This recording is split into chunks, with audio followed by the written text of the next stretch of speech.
Hello, beautiful family, lovers of good things, lovers of beautiful things all over the globe. I bring greetings from a grateful heart. Good morning, good afternoon, and good evening, depending on your time zone. Thank you so dearly for always tuning into this platform. I really do appreciate. Please do it to like our video, share, and subscribe. Today, I have a wonderful one that I want us to watch, and I will be watching it with you. Sit back, watch it, and I'll be right back. Transpired in United Kingdom leadership. As I know, I'm a principal officer and I know how UK issues started. You guys wasn't there. You inherited a lot of chaos in UK. Those that will be sincere to themselves will know that UK was in shambles when you guys came. And one thing I believe in life is that you don't decide who you work with. I go to work. I just started a new job. I meet a lot of friends because I work in the same company, but I don't decide who I speak to. I can meet people. So it's natural stuff when you go places. And when you guys came, a lot of things happened. But I won't speak for you. I just want you to tell us, and the memo that was out, as a memo that came out from you, which if you want us to put it on the screen, or you can go bit by bit on that memo to tell Biafrans the actual stories, what has transpired in UK and your experience on your position. That Onyendu was the one that put you guys in this position to tell Biafrans exactly what has transpired for this past, if I'm not mistaken, 16 months. Thank you, Mazi. Yeah, I mean, thanks for that, George. It'd be interesting actually to pan back on that video and see who was actually at the protest, because I think you'll probably find that the majority of people who are suddenly protesting now were absent for whatever reason. And I think that was the biggest problem, really. The problem started right from the start. And basically it was a situation where the former national coordinator was very, very angry because he felt that he shouldn't have been removed. No comment. I don't know whether he should have been removed or not. And it came about really on the handover, right from the word go on the handover, because when you hand over everything. You hand over obviously the coordinator's details, emails, who you contact, you hand over all the financial records as well. That's part of the job. And Dr. Okachi wasn't happy because he was on Mazi Kanu's broadcast, basically saying that he needs to hand over all the documents to us, which he didn't. We've still never had any financial document throughout the whole of our time as coordinators. We never saw any of the finance because we asked questions. And at the first meeting we had, after that, Dr. Okachi put a complaint into his friends Agbanyam and Adosium, because to be honest with you, I think what it was they didn't want him removed either. We were an unknown quantity, total unknown quantity, and they couldn't have that because they didn't know which way we would go. And basically, I'll come that in a bit of time. We were the end of the cash cow, and they couldn't have that. Wow. Because what you started to uncover things. We had a meeting because Dr. Okachi complained to Adosium and Agbanyam of his removal on air, basically, and the fact that he was told that he didn't do a full handover. So we had a meeting and we'd asked a question. We'd asked a question as to where £10,000 had gone that was deposited in a coordinator's private bank account. So we asked the question, if the £10,000 has gone to wherever, it could have gone to ESN, it could have gone to, I don't know, welfare, it could have gone anywhere. We need to know where it's gone. We need the documentary evidence of where it's gone. So we asked the person whose bank account it went into for statements. This is people's money. And what people don't understand, when people donate money, you have to say where that money's going. This isn't just a throw £10 or £20 in your next door neighbour's garden and just say bye-bye to it. It's all going to be documented. But it wasn't. So we asked for the evidence. Where has that £10,000 gone? So we had a meeting with Adosia Magbanyim and Dr. Ukachi. And Dr. Ukachi knows where that money went, because the coordinator had told us, you need to contact Dr. Ukachi. He'll be able to tell you. So, well, how can he tell us? You've got the bank statements. It was your account. And he agreed to send them bank statements through. We told him he could redact them. I don't want to know what's in his bank account. It's none of my business. But what was our business is where that £10,000 had gone. Within 10 minutes, 15 minutes of him agreeing, then he says you need to speak to Dr. Ukachi. So then obviously he panics, maybe. So he contacts Adosia Magbanyim, then we have a meeting. So we start in the meeting, and what he wanted, and again, if he wants to, he can come on this and he can say it to my face, because I'm not going to lie, there's no point in me lying. He wanted my wife, as the UK National Coordinator, to condemn Mazi Kanu for the broadcast that he did, where he told Dr. Ukachi to hand over all the documents. And my wife said, I'm not going to do that. Why? Don't ask me to condemn Mazi Kanu. Why would I do that? And he became very, very angry, to the point where I had to stop Dr. Ukachi and say, do not ever talk to my wife like that. Adosium let it go on for a little bit and then said, oh, come on, Dr. Ukachi, you can't be doing stuff like that. And he turned around then when we talked about the bank statements and said, if you think that I'm going to hand over bank statements, then you've got to think again. He refused to do it. But then Adosium, thinking, well, hang on a minute, whether he knows where the £10,000 gone, I don't know, it's irrelevant, really. He said to Dr. Ukachi, he needs to send him a set of the statements, and he also needs to send us a set of the statements to show where the £10,000 gone. Up to this day now, we've never received any of them. And I'll guarantee you, Chika Adosium has never received them either. And then we talk about insubordination. They constantly talk about insubordination, and yet the people who are talking about the insubordination are the ones who are doing it. The ones who go against the code of conduct.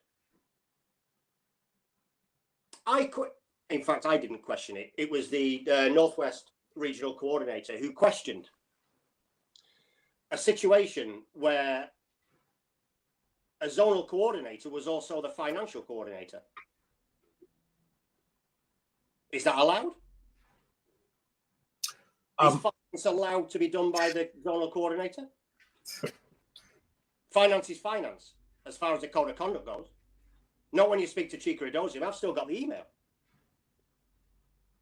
His reply when we reported this and said, look, the situation's got to change. You're either a zonal coordinator, regional coordinator, or you're a financial secretary. Adosium's reply, where does it say in the code of conduct you can't have two jobs? That's pathetic, isn't it? I've still got the email. That's pathetic. And the reason was because of the particular person who was both coordinator and financial secretary. And we'll come on to that in a bit anyway. So how the code of conduct is a tremendous thing. It is in any organization, but everybody has to stick to it. And within the UK, who sticks to it? They don't stick to it because the code of conduct and the chain of command has been used to put fear in normal members. You can't say anything. Mm-hmm. You can't say anything. Say anything, and it goes against what they're actually trying to do, and you're out. You're gone. Take you, for example. How can they remove you as the coordinator for doing what you were supposed to do? You were removed for putting money into the correct account. And yet the person who put 2 or 3 amounts of money, of our money that we raised for ESN, to a wider account in America under the directions of the DOS. And the National Financial Secretary confirmed that in a meeting. Who told you to send the money to that account? That illegal account? The DOS. And that's the chain of command, the code of conduct. Look at the finances now, George, here in the UK. Is the national account accessible by the World Head of Finance? No. No. No, it's not. It's not. So is that within the code of conduct? Of course not. No, it's not. And yet the idiots who continue to say you need to follow the code of conduct, insubordination. This is by the UK national coordinator, Ohaneze, I don't know his name.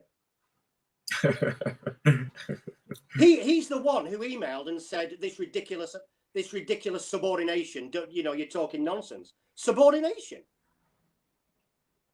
Then how can a UK national coordinator allow the national account to not be accessible by the World Head of Finance?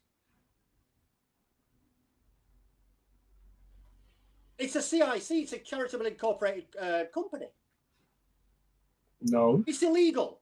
It's illegal, yeah. It's illegal to only have one person as signatory in a CIC. It's illegal. Just online account. It was something that happened that we've been in numerous meetings that you and I know that Mrs. Sanya there was a pressure because there were nowhere to put our money.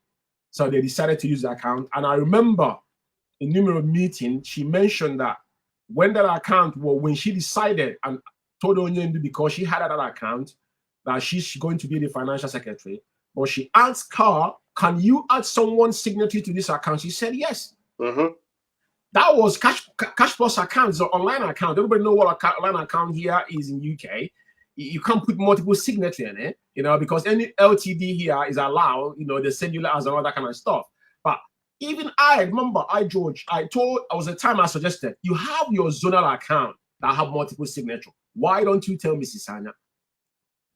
I suggested this in one of our meetings, but it was fair or deaf to show you that there was an agenda from day one.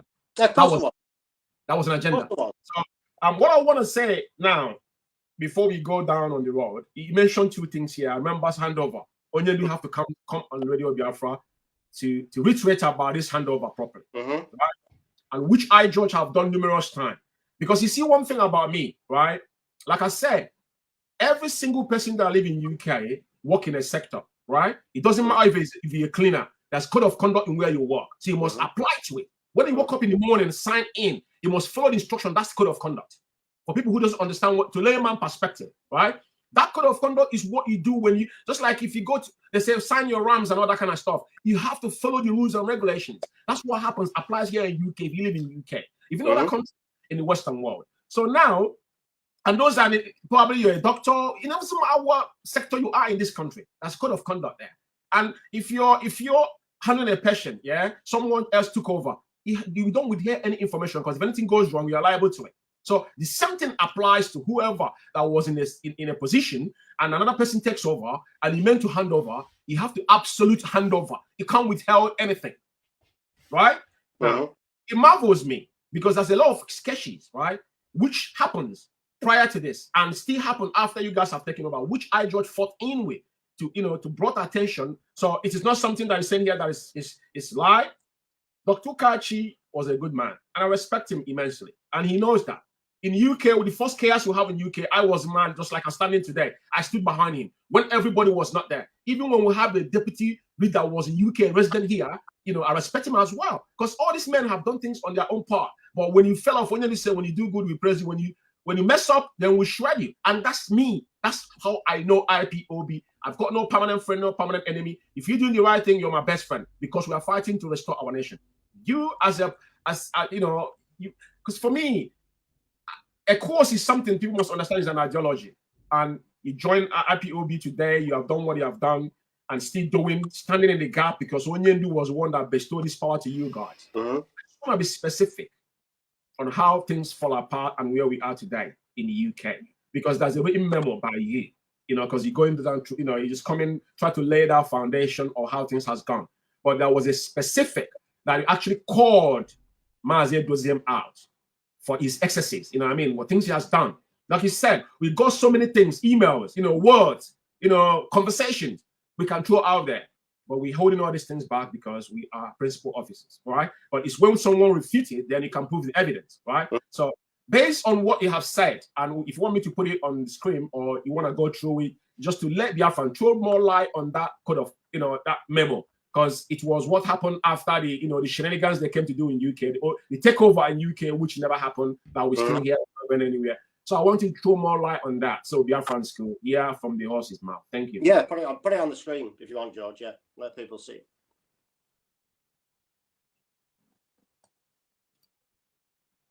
So my quality people, that bring us to the end of this update. Do well to like this video, share and subscribe if you haven't.